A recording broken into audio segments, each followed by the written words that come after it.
सबका हिसाब होगा। 24 का रण कई मायनों में अहम है। अव्वल तो यह कि बीजेपी पूरे जोश में है। पीएम मोदी परिवारवाद से लेकर करप्शन तक के मामलों को लेकर विपक्ष को घेर रहे हैं। आज उन्होंने जम्मू कश्मीर में आर्टिकल 370 का जिक्र किया और कहा कि अब की बार भाजपा 370 पार है। क्या मोदी का यह दावा यूं ही है? जिस तरह से विपक्षी आपसी झगड़े में उलझे हुए हैं, जिस तरह से विपक्षी पार्टियों के दिग्गज नेता बीजेपी के साथ आ रहे हैं, उसे तो मोदी की गारंटी पर यकीन होता दिखता है। रही बात कांग्रेस की, तो कांग्रेस बुरी तरह से बिखरती नजर आ रही है। यूपी में राहुल गांधी की यात्रा चल रही है, लेकिन इसमें भी अखिलेश शिरकत नहीं कर रहे हैं और करेंगे कि नहीं करेंगे यह भी कहा नहीं जा सकता है। सूत्र यह भी दावा कर रहे हैं कि दोनों के बीच सीटों का पेच अब भी उलझा हुआ है। यहां तक कि यह भी खबर आ रही है कि दोनों के बीच अगर सहमति नहीं बनी तो जल्द ही दोनों पार्टियां उत्तर प्रदेश में भी अलग हो सकते हैं। उधर तेजस्वी भी अलग यात्रा पर निकल गए हैं, लेकिन क्या अब यात्राओं का सियासी फायदा होता है? राहुल की पार्ट 1 यात्रा अगर याद करें तो कैसे 3 राज्य कांग्रेस के हाथ से चले गए, अब समझ सकते हैं। तो क्या टूटता फूटता विपक्ष मोदी की हैट्रिक की गारंटी है? आज इसी मुद्दे पर बड़ी चर्चा होगी एक बड़े पैनल के साथ। लेकिन सबसे पहले सवाल देखते हैं, उन सवालों पर नजर डालते हैं जिसके इर्द गिर्द हमारी आज की डिबेट रहेगी। पहला सवाल ये, आर्टिकल 370 हटाना 370 सीटों को जिताने की गारंटी देता है? इस पर डिबेट करेंगे। राहुल की यात्रा में ना जाकर क्या अखिलेश यादव गलती करेंगे? क्या कांग्रेस कमजोर हो रही है या अखिलेश यादव कमजोर पड़ रहे हैं? और तीसरा सवाल कि चुनाव से पहले विपक्ष हाफ हो चुका है, तो क्या चुनाव आते आते विपक्षी गठबंधन साफ हो जाएगा? इन तमाम मुद्दों पर बहस, लेकिन पहले एक रिपोर्ट देखते हैं।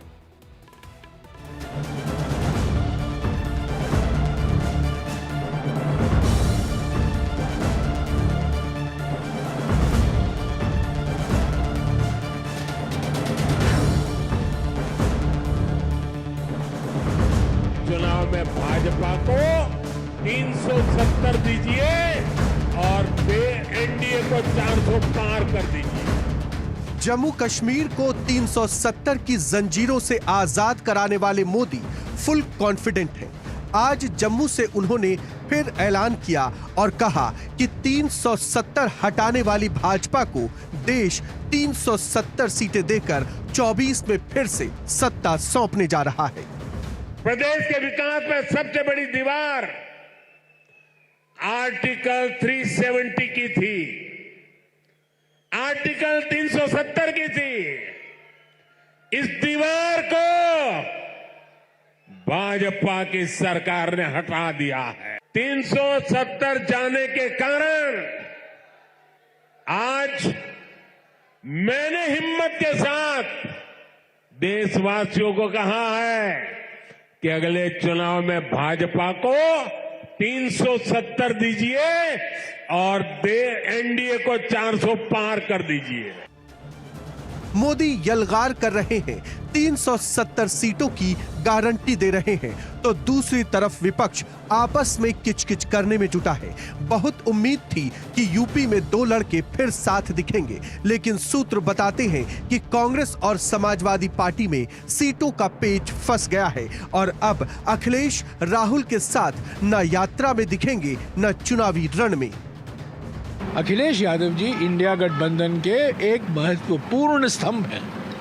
सर लेकिन तो अभी यात्रा के आज का दिन, कल का दिन, उम्मीद माने कि 4 दिनों में अखिलेश यादव होंगे? बिल्कुल बिल्कुल उम्मीद है, पूरा विश्वास भी है, उम्मीद भी है। राजनीति में 4 दिन बहुत होता है। लगातार वरिष्ठ नेता बात कर रहे हैं और अगर गठबंधन होता है तो आप सबको। क्या राहुल जी की न्याय यात्रा में शामिल होने वाले राष्ट्रीय अध्यक्ष जी? मैं तो मैनपुरी में हूँ क्योंकि ये क्षेत्र मेरा है और मुझे नहीं पता कि क्या डिसीजन हो रहा है लखनऊ में। राहुल यात्रा करके भी ज्यादा कमाल नहीं कर सके। मध्य प्रदेश, छत्तीसगढ़ और राजस्थान में पार्टी को हार का मुंह देखना पड़ा। इधर तेजस्वी भी निकल पड़े हैं जन आशीर्वाद यात्रा के लिए और मोदी के खिलाफ माई बाप समीकरण तैयार कर रहे हैं। हम कहना चाहते हैं माई के साथ साथ बाप की भी पार्टी है। ये बाप की पार्टी कैसे है? बी से बहुजन, ए से आगरा, ए से आदि आबादी और पी से पुअर बता गरीब। तो ये सब A to Z वाले लोग हैं, हम लोग जोड़ने वाले लोग हैं। हम लोग तोड़ने वाले नहीं हैं। विपक्षी गठबंधन चुनाव से पहले हाफ हो चुका है। सूत्रधार नीतीश कुमार बाय बाय बोल चुके हैं। जयंत चौधरी भी निकल चुके हैं। रही सही कसर ममता और केजरीवाल ने पूरी कर दी, अलग रूट पकड़कर। कांग्रेस में भगदड़ मची है। क्या चुनाव आते आते विपक्ष साफ हो जाएगा? क्या बिखरता विपक्ष मोदी के लिए 400 पार की गारंटी है? क्या विपक्ष में सिर्फ टॉवल मोदी की हैट्रिक की गारंटी है? Bureau report, India daily live. मेहमानों का बड़ा पैनल इस वक्त हमारे साथ जुड़ा हुआ है। हमारे साथ मुकेश त्यागी जुड़े हुए हैं, प्रवक्ता बीजेपी के, सैयद जवाद राजनीतिक विश्लेषक, फारूक इनकलाबी नेता पीडीपी, वकार भट्टी अध्यक्ष JK80 और विशाल मिश्रा थोड़ी देर में जुटेंगे। हमारे साथ प्रोफेसर हैं DU के। आप सभी मेहमानों का बहुत बहुत स्वागत है। मैं सबसे पहले मुकेश त्यागी जी आपसे शुरुआत करना चाह रहा हूं। आखिर 370 को इतना फोकस क्यों किया जा रहा है इस बार, और आप इतने कॉन्फिडेंट क्यों है कि 370 प्लस पे आप जाने वाले हैं? देखिए, इसका बहुत बड़ा माजी है जम्मू कश्मीर का। ये बहुत कॉम्प्लेक्स और जटिल इसका इतिहास है। जिस प्रकार से महाराजा हरि सिंह से एक्सेशन हुआ और किस प्रकार से आर्टिकल 370 को कॉन्स्टिट्यूएंट असेंबली के माध्यम से भारत के संविधान के अंदर उसका प्रवेश किया गया, और क्या जो विशिष्ट हुकूक दिए गए थे वो दिए गए थे, और जिसकी वजह से जम्मू कश्मीर जो है लगातार प्रताड़ित अवस्था में रहा। वहां पर किसी को बाहर को जमीन खरीदने का अधिकार नहीं थे। महिलाएं अगर शादी कर लेती हैं अपने कश्मीर से बाहर तो उनके जो इनहेरिटेंस के राइट्स है वो खत्म कर दिए गए थे। स्कैवेंजर्स को कोई राइट नहीं थे, वो स्कैवेंजर के बच्चे स्कैवेंजर ही बनेंगे। संगीत और म्यूजिक ही जो एक इंसान की, मैं समझता हूँ कि एक आध्यात्मिक जरूरत होती है, उसको उससे महरूम रखा था। तो वहां पर जो है एक प्रकार का ऐसा शिकंजा कस दिया गया था कि जम्मू कश्मीर को लोग, अब देखिए थोड़ा सियासी बात हो जाएगी, जब प्लेबिसिट की बात हुई थी तो यहाँ पर पाकिस्तान जो था वो अमेरिका के खेमे में आ चुका था, और उस दबाव में 1945 में जब वर्ल्ड वॉर के बाद यूनाइटेड नेशंस बना तो प्लेबिसिट का राइट ले जाने वाले हमारे भारत की ही सरकार थी। और वो किस लिए लेके गए, इसका ये बहुत बड़ा दुर्भाग्य था। तो वहां पर एक प्रकार का आप ऑटोनॉमी क्रिएट करना चाहते थे, पता नहीं किधर था, बहुत कंफ्यूजन था। मैं समझता हूँ प्रधानमंत्री मोदी जी ने और अमित शाह जी ने जिस प्रकार से अपना एक गरिमा पूर्वक, जिस प्रकार से 370 का जो आतंक था और 35 कैपिटल A का जो आतंक था, जिसकी वजह से बहुत फंडामेंटल राइट्स, कश्मीरी लोग परेशान थे, कश्मीरी पंडित का निष्कासन किया गया। वहां पर हर प्रकार 3 परिवारों ने सिर्फ उसको दोहा है, और अपने निहित स्वार्थ के लिए और उनके ताल्लुकात बाहर गिलानी और तमाम ऐसे सेपरेटिस्ट के साथ थे, जिससे देश में पूरे बॉर्डर स्टेट चेंजेस तो आए हैं, हमारे देश की आर्थिक स्थिति पर फर्क पड़ रहा था। जी नहीं, चेंजेस तो आए हैं 10 साल में, इसमें कोई दो राय नहीं है। फारूक अब्दुल्ला भी आज इस बात को यकीन मान रहे थे कि भाई मोदी जानते हैं कश्मीर को किस तरह से डेवलप करना है, मोदी जी ने काम किया है। फारूक अब्दुल्ला ने स्वीकार किया। आज मैं पीडीपी के नेता हमारे मित्र फारूक इनकलाबी जी के पास जाना चाहता हूं। फारूक इनकलाबी जी, कितना बदलाव आया पिछले 10 साल में, क्या चेंजेस हुए, और क्या ये चेंजेस पॉजिटिव हैं जिसका संदेश आज प्रधानमंत्री दे रहे थे? बिल्कुल, पिछले 10 सालों में बहुत बड़े बदलाव आए हैं जम्मू कश्मीर में। बेरोजगारी जो है वो भी आसमान को छू रही है। यहाँ पे महंगाई आसमान को छू रही है। लोगों में इतना अनरेस्ट है, डेमोक्रेसी का पूरे तरीके के साथ जम्मू कश्मीर में कत्ल किया गया है। इतनी बड़ी रियासत जहां पे 1 करोड़ 30 लाख की आबादी हो, 1 करोड़ 30 लाख की आबादी पिछले 2019 के बाद, यानी 5-10 साल से यहाँ पे सिविल गवर्नमेंट नहीं है जी। तो आप समझ सकते हैं कितनी बड़ी तब्दीली जम्मू कश्मीर में आई है। अभी भारतीय जनता पार्टी के जो स्पोक्स पर्सन यहाँ पे बैठे हैं, बड़े अच्छे तरीके के साथ बयान कर रहे थे कि आर्टिकल 370 के एब्रोगेशन के बाद जम्मू कश्मीर में इन्होंने जो डेवलपमेंट के काम किए हैं, तो मैं इनको पूछना चाहता हूं कि 2019 के बाद आप हमें जम्मू कश्मीर में एक इंडस्ट्री जो आपने एस्टेब्लिश की हो, जहां पे 50 लड़कों को रोजगार मिला हो, उस इंडस्ट्री का नाम आप बता दीजिए। एक कोई शख्स बता दीजिए, हमें एक लिस्ट बता दीजिए कि आर्टिकल 370 के एब्रोगेशन के बाद पंजाब से, हिमाचल से, राजस्थान से, गुजरात से कोई शख्स जम्मू कश्मीर में आया है, उसने जमीन खरीदी है, उसने यहाँ पे मकान बनाया है, उसने अपनी इंडस्ट्री एस्टेब्लिश की है, तो हम मान जाएंगे कि आपने यहाँ पे डेवलपमेंट करी है। आप लड़कियों की बात करते हैं, जम्मू कश्मीर की गवर्नमेंट ने इससे पहले जो यहाँ पे सिविल गवर्नमेंट्स होती थी, यहाँ पे लड़कियों को पूरे राइट्स थे, यहाँ पे तमाम लोगों को पूरे राइट्स थे। आर्टिकल 370 नहीं, कौन लोग बेरोजगार हो गए? फारूक इनकलाबी सारे एलिगेशन लगाए, उसका आंकड़ा जो सरकार ने जारी किया वो मैं आपके सामने रख दूंगा, लेकिन आपने कहा कि लोग बेरोजगार है, युवा बेरोजगार है, तो क्या पत्थरबाज बेरोजगार हो गए? क्योंकि अब स्टोन पेल्टिंग तो होती नहीं है, उनके हाथ से रोजगार छिन गया होगा। आज हमने भी अपने प्रधानमंत्री साहब का भाषण जो है पूरा सुना है, क्योंकि वो पूरे भारत के प्रधानमंत्री है। तो हमें आज बहुत सारी उम्मीदें थी कि आज जम्मू कश्मीर के बेरोजगार नौजवानों के लिए एक बहुत बड़ा रोजगार का पैकेज अनाउंस किया जाएगा। आज जम्मू कश्मीर के फार्मर्स के लिए एक अच्छा पैकेज अनाउंस किया जाएगा। लेकिन वही पुरानी बातें जो आप तो पुराने साथी हैं, आप लोगों ने तो हाथ मिलाया था, कुछ ना कुछ तो सही हुआ होगा। 5 सालों में जो आंकड़ा है वो 1 करोड़ 30 लाख टूरिस्टों का है, इनमें से 25,000 विदेशी थे।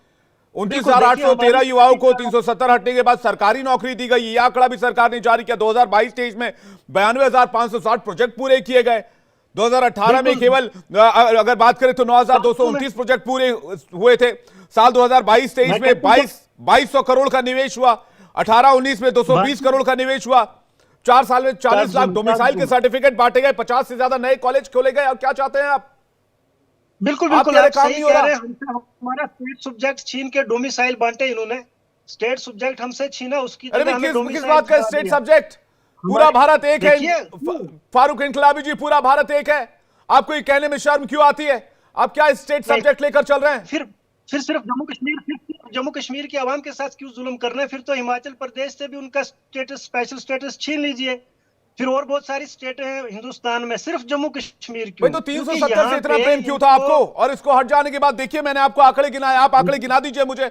मैं तो आपको चैलेंज करता हूं, मैं तमाम पैनलिस्ट को चैलेंज करता हूं, मुझे गिना दीजिए आंकड़े, मुझे दिखा दीजिए आप। ये जो फैक्ट मैंने आपके सामने रखे ये गलत है तो देखिए, मैं आपको बताना चाहूंगा कि आर्टिकल 370-35A जिसको लेकर के भारतीय जनता पार्टी पूरे हिंदुस्तान में इस वक्त इलेक्शन के लिए कैंपेन कर रही है कि हमने आर्टिकल 370 हटाया है, हमने 35A को हटाया है और उससे मिलिटेंसी खत्म हुई है।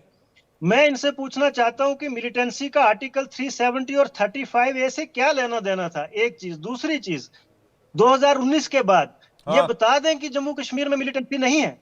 जम्मू प्रोविंस में राजौरी डिस्ट्रिक्ट, पीर पंचाल खिता, जहां पे मिलिटेंसी लगभग 0 थी, 2019 के बाद हमने कितने हादसे देखे हैं राजौरी पुंछ में, जहां पे हमारे सिक्योरिटी फोर्सेस के जवानों ने अपनी जानें जो हैं वो गंवाई हैं।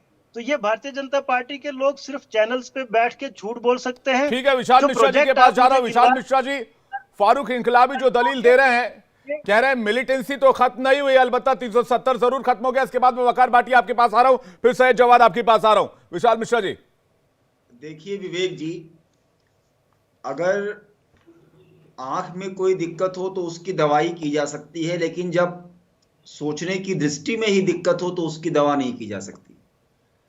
मैं भी सुन रहा था कि बड़ा गलत हुआ। मानवर, मैं आपसे पूछना चाहता हूं कि अनुच्छेद 370 हटने के पहले जो सरकार की तमाम योजनाएं केंद्र की होती थी, क्या वो जम्मू कश्मीर में लागू होता था? उस पर लिखा रहता था एक्सेप्ट जम्मू एंड कश्मीर। आज यदि केंद्र सरकार की सारी योजनाएं वहां पर लागू हो रही हैं तो इससे आपको किस बात की समस्या है? क्या ये जम्मू कश्मीर के विकास की तरफ बढ़ने की बात नहीं है? विकसित भारत के साथ साथ जम्मू कश्मीर भी विकसित होगा। और 370 तो ट्रांजिएंट था ना, संविधान में लिखा था कि नहीं लिखा था? कश्मीर भारत का ही तो अंग है, अभिन्न अंग है, तो लागू कर सकते थे। इस बात का नहीं, विशेष दर्जा किस बात का? आपको किसने रोका था? वहां पर एक अलग कानून चलेगा, केंद्र सरकार का कानून नहीं चलेगा, वो भारत का अंग नहीं है। तमाम कानून हिंदुस्तान के यहाँ पे चल रहे थे। अनुच्छेद 370 हटने के पहले कहा जाता था कि नहीं, वहां पर कोई तिरंगा उठाने वाला नहीं मिलेगा। क्या हुआ? देखिए किस तरीके से शांति और अमन और विकास के मार्ग पर जम्मू कश्मीर आगे बढ़ रहा है। सरकार तिरंगा उठाना आप हमें मत दिखाइए। अभी जितनी बातें बताई हैं जम्मू कश्मीर की आवाम से सीखिए। इतने मिलिटेंट जम्मू जो आज किया है, आन बान शान तिरंगा जो है अपने हाथ में थमाए रखा है भारतीय जनता पार्टी के लोगों से, और आपसे हमें सीखने की जरूरत नहीं है। हम कहते हैं कि हमने फारूक इनकलाबी जी, फारूक इनकलाबी जी, फारूक इनकलाबी जी और विशाल मिश्रा जी, उम्र भर भी नहीं दे सकते। फारूक इनकलाबी जी और विशाल मिश्रा जी, जी फारूक इनकलाबी जी, विशाल मिश्रा जी, एक एक करके देखिए, एक एक करके बोलेंगे तो समझ में आएगा।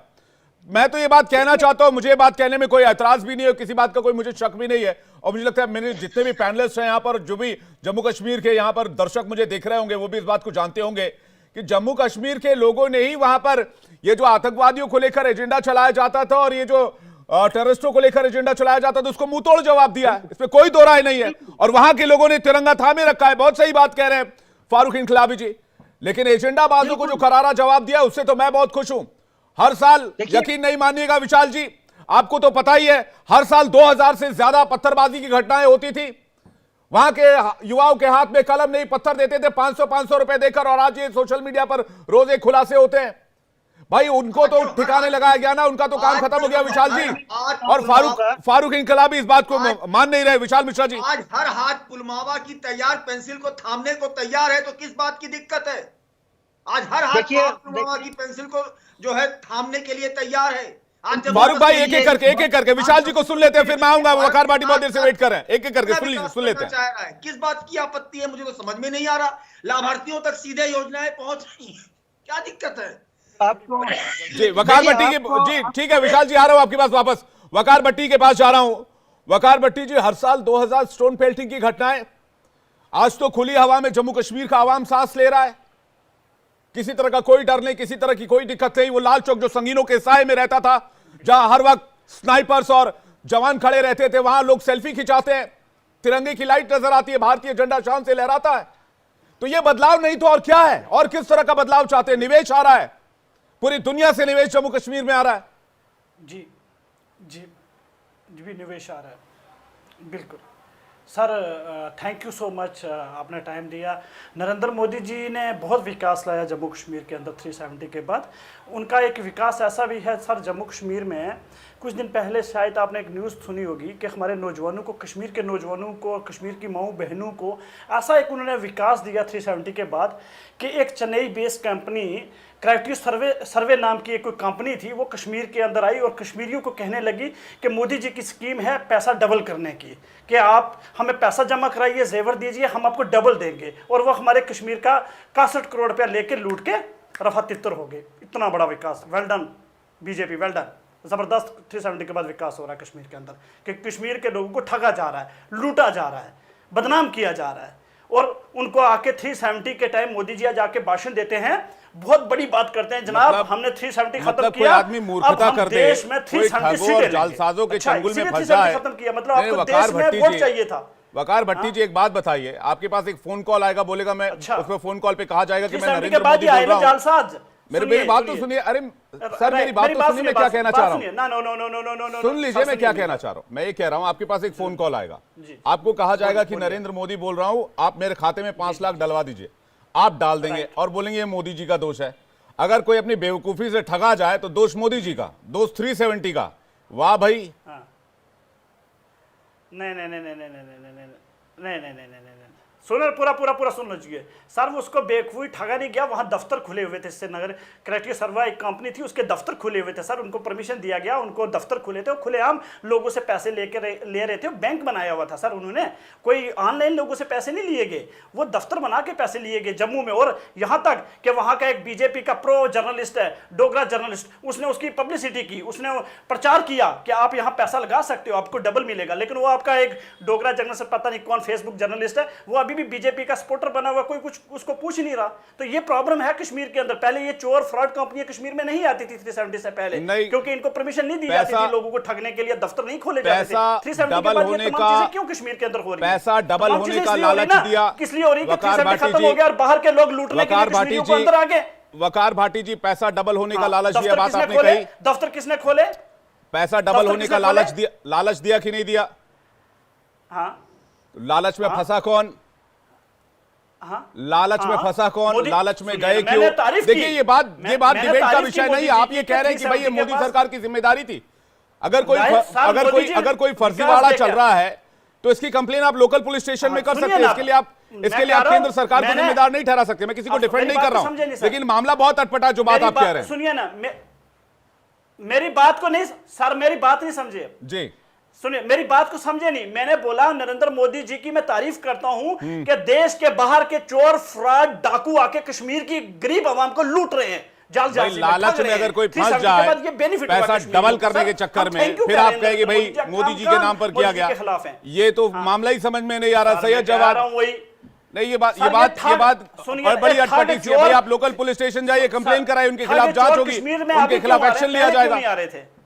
वकार भाटी जी ठीक बात है, मतलब आप जो कह रहे हैं वो समझ नहीं आ रहा। मतलब आप कुछ भी कह रहे हैं, नहीं समझ रहे हो। सैयद जवाद 370 के बाद ठग चोर आ गए ना सर। अच्छा, 370 जाने के बाद ठग चोर आ गए, ठीक बात है। हाँ, और कंपनी आ गई, विकास देने लालच दिया और लालच में फंस गए भाई, हमारा पैसा डबल हो जाएगा। 370 के बाद चोर, फ्रॉड, भाई ऐसे लालच में जाना नहीं चाहिए। सैयद जवाद कश्मीर की आवाम सर, चोर, फ्रॉड, वकार भट्टी जी आ रहा हूं आपके पास, आ रहा हूं मैं। चेंजेस पे बात कर रहा हूं, क्या चेंजेस है? आईएएस बन के बीजेपी का 500 में स्टोन पेंटिंग करते थे ना, पत्थरबाजी करते थे, आज नहीं हो रहा पत्थरबाजी। गुजरात में भाई आज इन्वेस्टमेंट आ रहा है, आज निवेश आ रहा है, आप लोगों को तकलीफ हो रही है, आप लोगों का एजेंडा नहीं चल पा रहा है, आप लोगों का एजेंडा नहीं चल पा रहा, युवाओं को बरगला नहीं पा रहे हैं। सैयद जवाद हमारा लूट के ले जा रहे हो सर, हमारा ही वापस दे। अरे हमारा क्या होता है सर? हमारा क्या होता है? किसी अलग मुल्क से हैं, अलग पासपोर्ट रखते हैं, अलग वोटर आईडी आपके पास, हमारा लूट के ले जा रहा मतलब क्या होता है? सर कश्मीर का आपका क्या है? हमारा ही वापस दे दो। नहीं, आपका क्या है वकार भट्टी, आपका क्या है? सर बीजेपी हमें अपना ना दे, मुझे बताइए आपका क्या है? कुछ है सर, कश्मीर जो है वो इस देश का है। इस लिहाज से देखेंगे, इस लिहाज से देखेंगे तो बहुत अलग समझ में आएगा। कश्मीर हिंदुस्तान का है, लुटेरू चोरों को वहां घुसने नहीं देंगे। कश्मीर हिंदुस्तान का है, आपका नहीं है। सैयद जवाद हमारा है नहीं, जम्मू कश्मीर सर अवाम का होता है यार, अवाम का। हिंदुस्तान भी अवाम का, जम्मू कश्मीर भी अवाम का। हिंदुस्तान भी अवाम का, जम्मू कश्मीर भी अवाम का। सर किसी टीवी चैनल जम्मू कश्मीर कौन सा अवाम हो गया? ना किसी मोदी का, ना राहुल गांधी का है। नहीं, वकार भाटी, जम्मू कश्मीर कौन सा अवाम हो गया? आपका अपना पासपोर्ट है क्या? इसी तरीके से जम्मू कश्मीर भी अवाम का। कर दो सरेंडर अपना पासपोर्ट, कर दो पासपोर्ट सरेंडर, कल जाके पासपोर्ट सरेंडर कर दो सरेंडर। वकार भट्टी कर दो कल सरेंडर जाके पासपोर्ट। अवाम का जम्मू कश्मीर अवाम की हिंदुस्तान होता है सर। मैंने कब बोला कि आप कहते हो नहीं बीजेपी का हिंदुस्तान है सर? मैंने कब बोला बीजेपी का हिंदुस्तान है? मेरी मुंह में अपनी बात ठूस दो भाई, मैंने कहा ही नहीं ऐसी बात। ये फालतू की बात कर रहे हैं आप डिबेट में बैठ के, मैंने कहा ही नहीं बीजेपी का हिंदुस्तान। जब आप प्रमोशन कर रहे हो, जब आप इस एजेंडे से, इस माइंडसेट से सोचेंगे तो यही होगा। सैयद जवाद के पास जा रहा हूं, बेफिजूल के बहस में नहीं पढ़ना चाहता। वकार भाटी पॉइंट पर आइए, फैक्ट पर बात कीजिए। मैं फैक्ट पर बात करता हूं, डिबेट में सीधी बात करता हूं, हिंदुस्तानी चैनल सर, सीधी बात करता हूं। सारे मोदी की हिंदुस्तानी चैनल कर ही नहीं सकता, आप भाग रहे हो। देखो आप भाग रहे हो, आप फैक्ट पे बात आप नहीं बात कर सकते, आप भाग रहे हो सर। आपके पास फैक्ट नहीं है, 370 सीटें कौन सी जीतोगे मुझे बताओ? आपके पास फैक्ट नहीं है, 370 सीटें कैसी होगी? आपके पास फैक्ट नहीं है। अब मैं आता हूं फैक्ट पर, अब मेरा जवाब देना। वकार भाटी क्यों हटाया था? वकार भाटी मेरा जवाब देना, आप मुझे बताओ। आप मुझे जवाब देना। क्या फैक्ट्स बताओगे? 1 करोड़ 30 लाख टूरिस्ट जम्मू कश्मीर में है, जिसमें 25,000 विदेशी थे। बोलिए। 29,813 युवाओं को रोजगार मिला। हर साल 2000 स्टोन पेल्टिंग की घटनाएं होती थी, आज नहीं होती हैं। 2022-23 में 92,560 प्रोजेक्ट पूरा किए गए। सुन लीजिए पहले, इसी फैक्ट पर जवाब दीजिएगा। 2018 में 9,229 प्रोजेक्ट पूरा हुए। और मैं आपको बता रहा हूं 2022-23 में 2200 करोड़ का निवेश हुआ। आप बताइए आपका फैक्ट। 2018-19 में 220 करोड़ का निवेश था, महज 2019 तक। और 4 साल में 50 से ज्यादा नए कॉलेज खोले गए। आप बताइए। मैं बता रहा हूं सर, मैं फैक्ट सुनना चाहता हूं। देखिए इधर उधर की बातें नहीं। बताइए सर, मैं बताइए सर। मैं भी फैक्ट्स सुनिए। हाँ बिल्कुल बिल्कुल उधर उधर की नहीं करूंगा। जितने प्रोजेक्ट आप बता रहे हैं, चाहे रेलवे का प्रोजेक्ट हो, सड़क का प्रोजेक्ट हो, ये तमाम प्रोजेक्ट कांग्रेस के दौर के, मनमोहन सिंह के दौर के स्टार्ट किए हुए हैं और उद्घाटन मोदी जी ने किया। बस फर्क कितना है। इसी तरीके से जो रोजगार की आप बात कर रहे हैं, जीरो रोजगार मिला। हमारे पीएचडी स्कॉलर जब कश्मीर के अंदर पीएचडी मतलब जो प्रोजेक्ट बैठे हुए हैं, उनकी 28,000 देते थे कंट्रैक्चुअल में, आज उनको 400 रुपया दे रहे हैं। ये रोजगार किया। जो प्रोजेक्ट 2004 में शुरू हुए थे वो पूरा 2024 में हो रहा है। ठीक है, मैं सैयद जवाद के पास जा रहा हूं, उसके बाद विशाल मिश्रा जी आपके पास आ रहा हूं, मुकेश त्यागी जी इसके बाद आपके पास आ रहा हूं। सैयद जवाद सर काम तो होता है इस बात नहीं, इस बात को मानने से क्या एतराज है? लगते हैं ना सर, इस बात को मानने से क्या एतराज है? सैयद जवाद, मैं मुकेश त्यागी जी इसके बाद आ रहा हूं आपके पास। सैयद जवाद क्या नहीं, इनसे जरा भारत माता की जय बुलवा दीजिए। ये जो नहीं मुकेश जी मैं आ रहा हूँ, उसके बाद सैयद जवाद बहुत देर से वेट कर रहे हैं। भारत माता की जय बोल के देखेंगे। भारत माता की जय बोल, तू ला इलाहा इल्लल्लाह बोल, चल तू ला इलाहा इल्लल्लाह बोलिए। आप भारत का खाते नहीं है, मर्यादा का ख्याल रखना आप भारत का खाते हैं। वकार भट्टी जिस थाली में खाते हैं वकार भट्टी, अच्छा मैं मर्यादा का फर्क मुझे बोल मैं भारत माता की आप एक सम्मानजनक चैनल पर हैं और हमने आपको बुलाया है, आप हमारे लिए माननीय मेहमान हैं, तो एक दूसरे मेहमानों का इज्जत करें और इस चैनल का सम्मान करें, देश के लोगों का सम्मान करें। तू तड़ाक ना करे, मैं बहुत बाइज्जत कह रहा हूँ जी, मैं ठीक है। भारत माता की जय बोलने के लिए तो बोला, आप किसमें तब भड़क क्यों गया? सैयद जवाद, एक सेकंड एक एक आ रहा हूँ, एक एक करके आ रहा हूँ। मुकेश जी रुकिए, वेट कीजिए। सैयद जवाद को लेकर सैयद जवाद, मैं कहता हूँ ला इलाहा इल्लल्लाह बोलिए आप। धारा 370 को भारतीय जनता पार्टी ने हटाया, उसका थोड़ा सा ऐतिहासिक पस मंजर भी समझिए। पहले धारा 370 का तो सपोर्ट श्यामा प्रसाद मुखर्जी ने ही करा था, 35A का समर्थन करा था, उसके बाद वो पलट गए और धारा 370 जम्मू एंड कश्मीर को, लद्दाख को भारत से जोड़ने के लिए थी और धारा 370 और 35A हटा करके भारतीय जनता पार्टी समझने की बहुत बड़ा तीर मारा। पहले तो श्यामा प्रसाद मुखर्जी ने समर्थन करा था 1949 के अंदर, फिर उसके बाद जो है वो पलट गए अपनी बात पे। ये ऐतिहासिक फैक्ट है, उसको चेक करिएगा। और उसके खिलाफ कौन खड़ा था, वोट किसने करा? आपको पता, मुकेश जी आपके बीच में नहीं बोला क्योंकि आप पढ़े लिखे आदमी मालूम होते हैं, लेकिन आप थोड़ा सा समझिएगा ऐतिहासिक फैक्ट। उसके बाद हसरत मोहानी ने, मुझे पता है सर, धारा 370 और 35A का विरोध करा और ये कहा संविधान सभा के अंदर कि स्पेशल स्टेटस का दर्जा नहीं देना चाहिए क्योंकि सारे स्टेटस, सारे प्रदेश इक्वल होना चाहिए। तो उस वक्त खास तौर पे हिंदू महासभा और जनसंघ के लोग और तमाम मतलब जो पहले आइडियोलॉजी के लोग थे, आरएसएस की आइडियोलॉजी के लोग, तो वहां पर इस बात का समर्थन हुआ कि वहां की ज्योग्राफिकल कंडीशन अलग है, वहां पे माहौल अलग है, इसलिए स्पेशल स्टेटस का दर्जा देना चाहिए और श्यामा प्रसाद मुखर्जी समर्थन में थे। आप बताइए कैसी दोहरी मानसिकता है? सैयद जवाद, मेरा सवाल ये नहीं था कि श्यामा प्रसाद मुखर्जी का स्टैंड 1949 में क्या था। मैं ये कह रहा हूं कि 2019 में जो 370 हटा, उसका पॉजिटिव इंपैक्ट है जम्मू कश्मीर पे, इसमें कोई दो राय नहीं है। पूरी दुनिया इस बात को मानती है। सऊदी अरब का बहुत बड़ा निवेश है, एमआर ग्रुप का सबसे बड़ा निवेश सऊदी इसमें आपका जम्मू कश्मीर में हो रहा है। मैं आप प्रेजेंट में आइए ना, आप मत जाइए उधर 1949, 1947 और 1990 और 1914 में फर्स्ट वर्ल्ड वॉर हुआ, 1942 और 41 में सेकंड वर्ल्ड वॉर हुआ। आप अभी मौजूदा दौर में आइए। आवाम जम्मू कश्मीर क्या चाहती है उसके ऊपर बात करो। तो धारा 370 जिसके नाम से ये कहते हैं कि मतलब श्यामा प्रसाद मुखर्जी के नाम की, तो ये बड़ा वो कश्मीर के अंदर लेते हुए कि भाई वहां तक जाएंगे और सौगंध खाएंगे, बलिदान हुए जहां पर हमारे श्यामा प्रसाद मुखर्जी।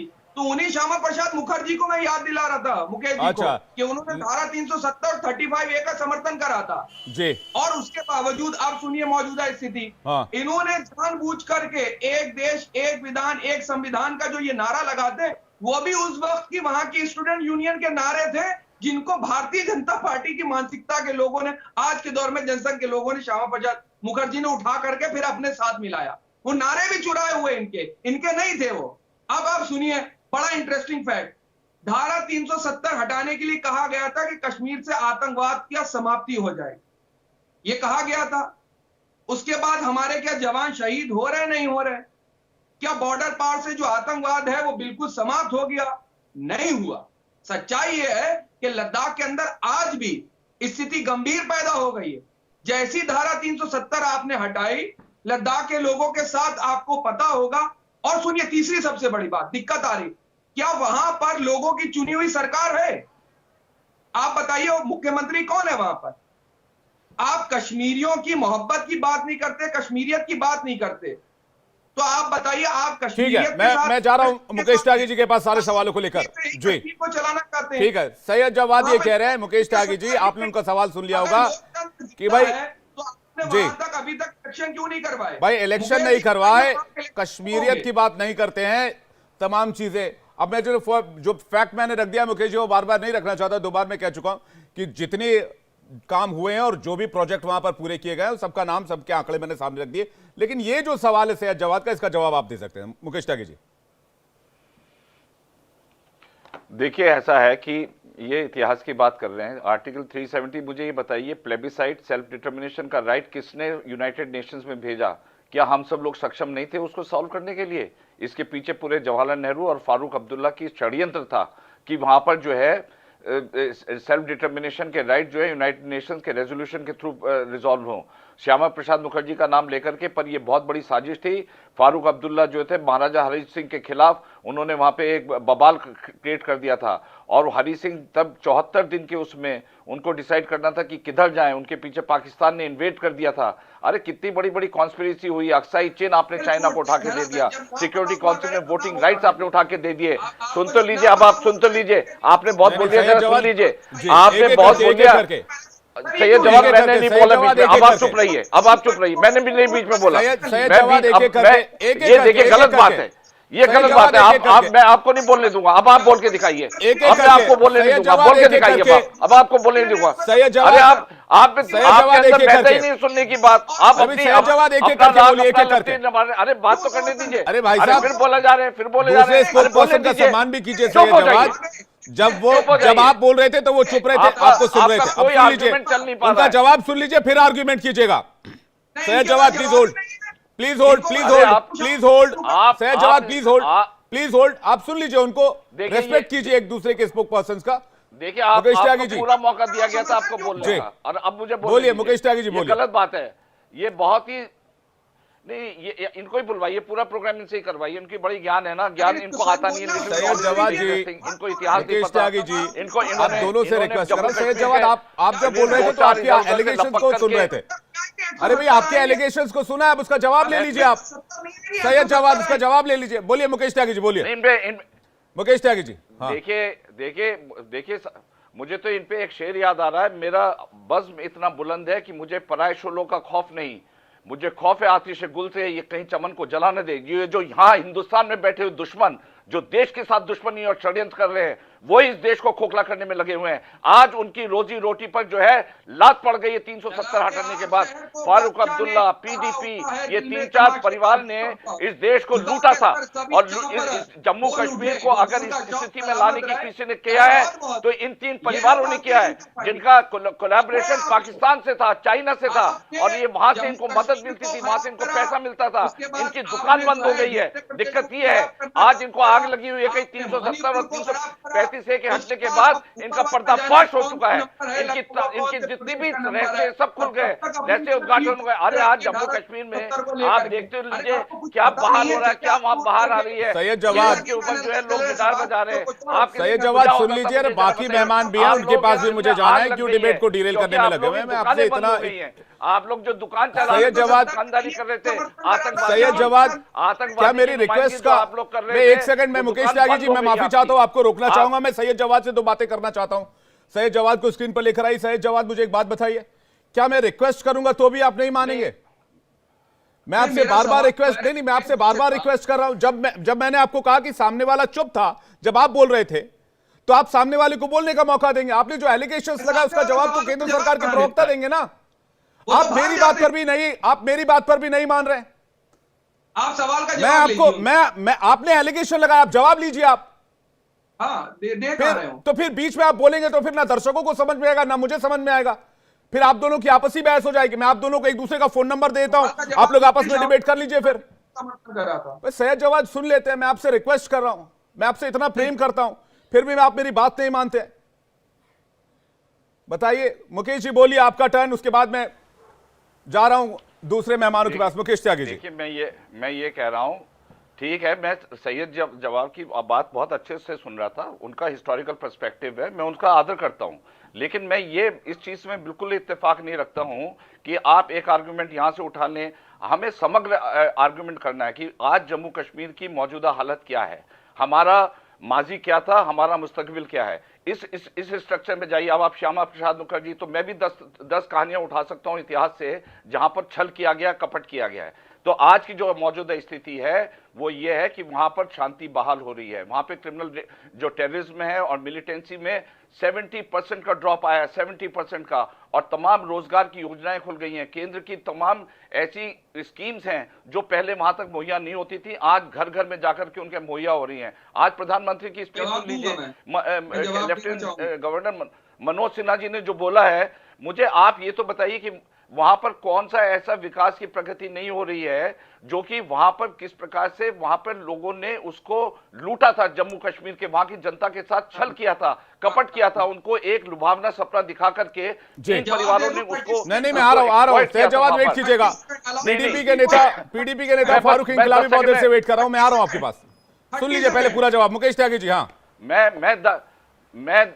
10 सेकंड में कह रहा हूं, मुझे बताइए कि वहां पे पत्थर फेंकने की घटना में जीरो आया कि नहीं आया? पहले हर बात पे पत्थर फेंकते थे, आर्मी के ऊपर पत्थर फेंकते थे। आज मुझे बताइए वहां पे कितना बड़ा निवेश हो रहा है, 35,000 करोड़ का निवेश लेकर के प्रधानमंत्री पहुंचे हैं। अरे रुक जाइए, सही जवाब प्लीज। वहां पर कितनी सेना वो यार आपका देखिए दिक्कत ये हो गई है, आप लोगों की दुकान, आप लोगों की दुकानदारी, मुझे अफसोस के साथ कहना पड़ता है विवेक जी, मुझे बहुत अफसोस के साथ कहना पड़ रहा है विवेक जी कि वहां पर इनकी जो आतंकवाद की दुकान है वो बंद हो गई है। आतंकवाद की दुकान बंद हो गई। आज क्यों नहीं चुना गया? क्या सवाल है बताइए, आपका क्या सवाल है? क्या सवाल है आपका? क्या सवाल है? आप बताइए, आज की स्थिति बताइए, आज की स्थिति बताइए। जवाब आपको बार बार इंटरवीन करने नहीं दे सकता हूं। मैं फारूक इंकलाबी जी के पास जा रहा हूं, बहुत देर से वेट कर रहा हूं। मुकेश त्यागी जी आपके पास वापस लौटूंगा। सही जवाब पे सेकंड होल्ड कीजिएगा। फारूक इंकलाबी कुछ कहना चाह रहा हूं। फारूक इंकलाबी जी। मुकेश त्यागी साहब, मेरी आपसे गुजारिश है कि आप मेरी बात बड़ी गौर से सुनेंगे। सिर्फ 1 मिनट का मौका मुझे बिना इंटरप्शन के देंगे। जितनी भी बातें मुकेश त्यागी साहब ने कही हैं, मुझे लगता है कि उनको कहीं ना कहीं से गलत इंफॉर्मेशन मिली है। जम्मू कश्मीर के अंदर जो रोजगार के मुतालिक आपने बात की है, पिछले 5 सालों में यहाँ पे रिक्रूटमेंट जो है इस तरीके से हो रही है कि कोई भी ऐसी लिस्ट नहीं है जो लिस्ट आउट होती है और उसके बाद कैंसिल हो जाती है, करप्शन के एलिगेशन लगते हैं। सर्विस सिलेक्शन बोर्ड जो जम्मू कश्मीर का है, 2020 में जो अनएम्प्लॉयड यूथ है जम्मू कश्मीर का, अलग अलग डिपार्टमेंट्स के लिए, अलग अलग पोस्टों के लिए जिन यूथ ने अप्लाई किया है, 2020 के बाद अब 2024 लग चुका है, आज तक उन लोगों के इंटरव्यू नहीं हुए हैं। अनएम्प्लॉयड यूथ जो यहाँ का है वो इस वक्त ओवरेज हो रहा है। जो रोजगार के मुतालिक आप बात कर रहे हैं, रोजगार यहाँ पे बिल्कुल लोगों को नहीं मिल रहा, गलत इंफॉर्मेशन है। अरे फारूक भाई ये बताइए पहले क्या रेट था आपका एम्प्लॉयमेंट का? बिल्कुल आज का आप एम्प्लॉयमेंट रेट देखिए, पहले हम देखिए, बिल्कुल आपने सही सवाल किया, आप तुलनात्मक बताइए। आपने बिल्कुल सही सवाल किया। जो पहले रेट था जम्मू कश्मीर की अनएम्प्लॉयमेंट का, उससे इस वक्त 4 गुना बढ़ चुका है। पिछले 5 सालों में जम्मू कश्मीर पूरे हिंदुस्तान में इस वक्त अगर आप देखेंगे तो हम 25वें नंबर पे पहुंच गए। 1 सेकंड की मदाखलत करूंगा। आज की जीएसडीपी रेट, आज की जीएसडीपी जम्मू कश्मीर की 2.30 लाख करोड़ है, जो कि 10% की गति से बढ़ रही है। अगर वहां पर ग्रोथ नहीं हो रही तो एम्प्लॉयमेंट नहीं होगा। सेल्फ एम्प्लॉयमेंट भी कोई चीज होती है। आप लोग जो है ना वहां पे इंडस्ट्रियल, मैं खुद कथुआ गया हूँ, कथुआ में मैं देखा हूँ कितना बड़ा इंडस्ट्रियल प्लांट आ रहा है। देखिए फारूक इंकलाबी पीडीपी से आते हैं, मुकेश त्यागी जी बीजेपी से आते हैं, विशाल मिश्रा जी को लेकर आइए। विशाल मिश्रा जी, फारूक इंकलाबी जी आ रहा हूँ। आप कह रहे हैं रोजगार की बात कह रहे हैं, मैं आ रहा हूँ। सैयद जवाद जी, हर बात पे आप उंगली उठाते हैं, मैं आ रहा हूँ आपके पास, रुक जाइए थोड़ा वेट कीजिए, बाकी मेहमान भी, उनसे भी सवाल लेना पड़ेगा मुझे। विशाल मिश्रा जी कह रहे हैं एम्प्लॉयमेंट रेट की बात हो रही है, कह रहे रोजगार का दर नहीं बढ़ा है, लेकिन मुझे यह समझ नहीं आता है कि ये जो निवेश हो रहा है या फिर निवेश जो हुआ है 2019 के बाद जो सूरत हाल बदला है, उससे फायदा किसका हो रहा है? अगर टूरिस्ट वहां पर आ रहे हैं तो किसके लिए आ रहे हैं? अगर वहां पर कोई निवेश हो रहा है, कोई इंडस्ट्री लग रही है तो किसके लिए लग रही है? कोई रेल प्रोजेक्ट बन रहा है तो किसके लिए बन रहा है? स्थानीय लोगों के लिए बन रहा है। तो फिर इसको डायरेक्ट अगर ये कह देना कि भाई यार रोजगार ही नहीं बढ़ा, यहां शिक्षा में सुधार ही नहीं हुआ, 50 नए कॉलेज खोले गए 2019 के बाद से, और अभी तो 4 साल हुए हैं। 1947 से लेकर 70 साल तक का इतिहास, 75 साल का देख लीजिए विशाल जी। क्या 75 साल के जख्म को 4 साल में खत्म किया जा सकता है? लोग ये बात क्यों नहीं समझते हैं? विवेक जी, अब मैं अभी सभी की बात सुन रहा था, मुझे आप केवल और केवल थोड़ा सा समय दें, मैं इनको एक एक तथ्य से अवगत कराना चाहता हूं। हुआ बात क्या है, अपने उत्तर की पुष्टि तथ्यों से नहीं कर रहे हैं, हवाई बातें की जा रही हैं। अब सुनिएगा, मैं तथ्यवार उत्तर दे रहा हूं। पहले केंद्र सरकार के 170 कानून लागू नहीं थे, आज वो 170 कानून लागू हैं। राज्य के 334 कानूनों में से 164 कानून रद्द कर दिए गए हैं। नंबर 3, केंद्रीय सूचना अधिकार अधिनियम, चाइल्ड मैरिज एक्ट, शिक्षा का अधिकार, भूमि सुधार कानून लागू नहीं था। वाल्मीकि समाज, हमारा दलित समाज, गोरखा, इनको अधिकार नहीं थे। और चुनाव की बात कर रहे हैं, 2018 में पंचायत का चुनाव हुआ कि नहीं हुआ? मोर देन 75% वोटिंग हुई। और पहली बार 2019 में ब्लॉक डेवलपमेंट काउंसिल का चुनाव हुआ, ऐतिहासिक 98% वोट पड़े। राइट टू इस वक्त हम डिबेट में बैठे हैं, आपके साथ डिबेट कर रहे हैं। पहले अगर राइट टू एजुकेशन नहीं होता तो हम भी यहाँ बैठ के डिबेट नहीं कर पाते। हिमायत योजना आपसे ज्यादा अच्छे लागू हुई, योजना लागू पिछले हुई 5 सालों में यहाँ पे एजुकेशन नहीं आई है। को जीआई टैग मिला कि नहीं मिला? आपसे ज्यादा कॉलेज तो हमने खोले हैं। हमने मुफ्ती साहब के टाइम में, जब हमारी हुकूमत जम्मू कश्मीर में थी, हमने 1 साल में 22 डिग्री कॉलेज खोले थे जम्मू कश्मीर में। हमने यहाँ पे 5000 स्कूल खोले थे, नर्सिंग कॉलेज बने, उसमें लगभग भी 12,000 के करीब आरटी टीचर अपॉइंट हुए थे, उनको रोजगार मिला था। श्रीनगर का रामबाग फ्लाईओवर आपने पिछले 5 सालों में जम्मू कश्मीर में क्या किया, आप वो बताएं। आप एक प्रोजेक्ट बता दें। जितने प्रोजेक्ट पुरानी सरकारों ने यहाँ पे शुरू किए थे, आज उन्हीं प्रोजेक्ट लोग इनॉग्रेशन की कोशिश करते हैं। फारूक इनकलाबी जी सुन लीजिए, अब अगर आप सुन लीजिए क्या बोल रहे हैं विशाल मिश्रा जी। आप पीडीपी से हैं, आप अपोजिशन में हैं, जाहिर सी बात है इन बातों का आप विरोध करेंगे, लेकिन फिर भी सुन लेते हैं। तथ्यों पर बात करिए। मैंने जितने फैक्ट गिनाए हैं, वकार भट्टी जी कुछ कहना चाह रहे हैं। वकार भट्टी जी कुछ कहना चाह रहे हैं। वकार भट्टी जी साबित करिए इसको आप जी। वकार भट्टी जी, 15वें वित्त आयोग में 3075 करोड़ रुपए का अनुदान दिया गया। मुझे भी बिना रोक टोक के ना उनका जवाब देने ठीक है, एक एक करके वकार भट्टी कुछ कहना चाह रहे हैं। वकार भट्टी जी कश्मीर को दिया अभी। भाई साहब देखिए, मैं आपको देख पा नहीं रहा हूं, मेरे आगे टीवी नहीं है, स्क्रीन नहीं है, लेकिन अब मेरी बात सुनिए। मैं जम्मू कश्मीर में मैं किसी भी पॉलिटिकल पार्टी में नहीं हूं, ना भाजपा में हूं, ना मैं बाकी जम्मू कश्मीर की अदर पॉलिटिकल पार्टियों में नहीं हूं। मैं एक तंजीम चलाता हूं, अवामी तहरीक, आवाम के लिए काम करता हूं और जम्मू कश्मीर के लोगों के लिए काम करता हूं। कभी मैं चुनाव में नहीं गया हूं। लेकिन एक चीज़ का आपको बता देता हूं, तो 370 के बाद जो आपने ये बोला ना, अभी हमने रोज़गार दिया, हमने विकास किया, हमने टूरिज्म किया, हमने ये किया, हमने फ्लाईओवर बनाए, हमने सब कुछ बनाए। तो सर मैं आपको ये बताना चाहता हूँ कि आइए मेरे साथ डिबेट कीजिए, सामने ओपन बैठकर डॉक्यूमेंट्स के जरिए मुझे बताइए कितना विकास 370 के बाद आपने किया है। जितने प्रोजेक्ट आपने मोदी जी ने उद्घाटन किया ना, ये सारे प्रोजेक्ट पहली सरकारों के हैं। सुनिए ना, मैं बीच नहीं बोला। क्या केंद्र सरकार के 170 कानून लागू थे? नहीं, बताइए ना। आपको तथ्य का जवाब तथ्य से देना पड़ेगा, बताइए आप। विशाल जी सुन लेते हैं, वकार भट्टी को सुन लेते हैं। वकार भट्टी को सुन लेते हैं। विशाल जी होल्ड कीजिएगा, वकार भट्टी को सुन लेते हैं। वकार भट्टी जी, हाँ आप चाहते नहीं तो पहले भी जम्मू कश्मीर की तरक्की। वकार भट्टी जी जल्दी से, हाँ वकार भट्टी सुनिए ना, सुनिए जहां उन्होंने बोला 370 के बाद हमने इतने कानून, सुनिए ना और सुनिए साहब, आपने बोला कि 370 के बाद इतने कानून हमारे चेंज हुए, इतने कानून हमने वहां लागू किए हैं। सर एक बात बताइए, पीएसए क्यों नहीं आपने जम्मू कश्मीर से खत्म किया? वो भी तो 370 के अंदर ही उस कानून को इंप्लीमेंट किया था शेख अब्दुल्ला ने। उसको इसलिए आपने वापस नहीं लिया क्योंकि उसमें ना कश्मीरियों को जेल में डाला जाता है। जो कानून अवाम के खिलाफ है 370 के पहले, वो आज भी हैं।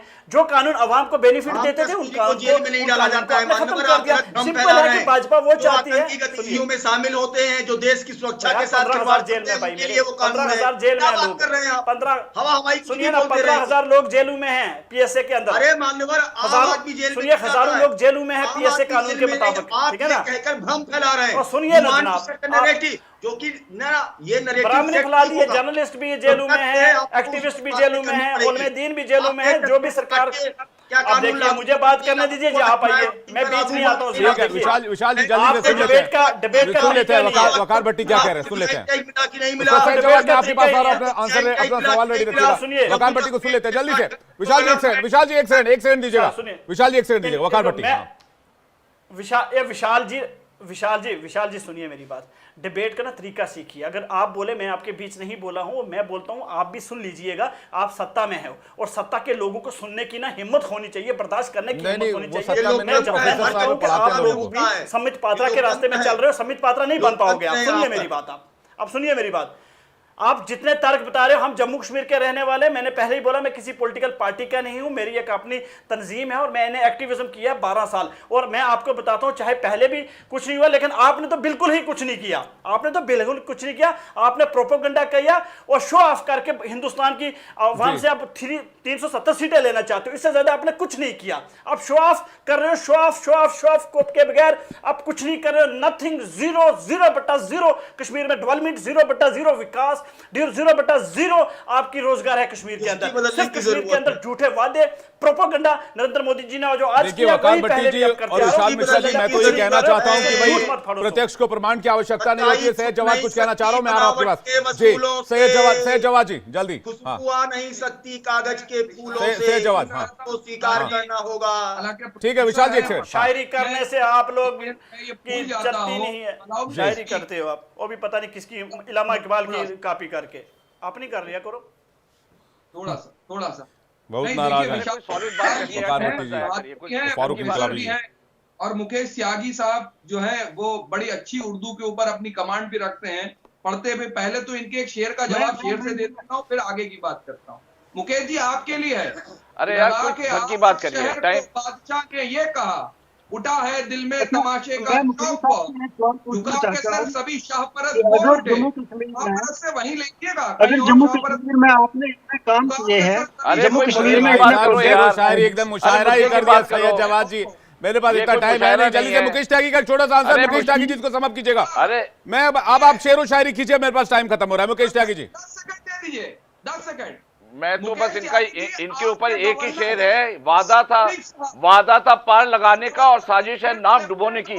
ये लोग नाव डुबोने के लिए पैदा हुए हैं, ये षड्यंत्रकारी हैं। इनकी जो नुमाइंदगी आतंकवादियों की चल रही है, ये इनका पर्दाफाश हो चुका है और अब दुनिया के सामने लग गया है कि इन्होंने धोखा दिया है। मैं तो यही बात कहता हूं सभी मेहमानों से और जितने भी दर्शक मेरे साथ जुड़े हुए हैं कि भाई जम्मू कश्मीर जाइए, देखकर आइए वहां किस तरह से स्थिति बदली है। क्योंकि मैं हमेशा ये बात कहता हूं कि प्रत्यक्ष को प्रमाण की आवश्यकता नहीं होती है। आप सभी मेहमानों का बहुत बहुत शुक्रिया हमारे साथ इस डिबेट में शामिल होने के लिए और अपना कीमती वक्त हमें देने के लिए। तो जम्मू कश्मीर में हालात तेजी से बदले, ये बात तो सबको पता है। तस्वीरें पूरी दुनिया ने देखी है। वो लाल चौक जहां कभी जो संगीनों के साए में रहता था, AK-47 के साए में रहता था, जहां स्नाइपर्स तैनात रहते थे, वहां शान से तिरंगा लहरा रहा है। शाम में सेल्फी ली जाती है, लेकिन शायद कुछ लोगों को यह बात पसंद नहीं आती है। अब इनके दिमाग में क्या है, इनकी नीति और नीयत में क्या है, यह आप तय कीजिए। वक्त एक ब्रेक का, फौरन लौट रहे हैं।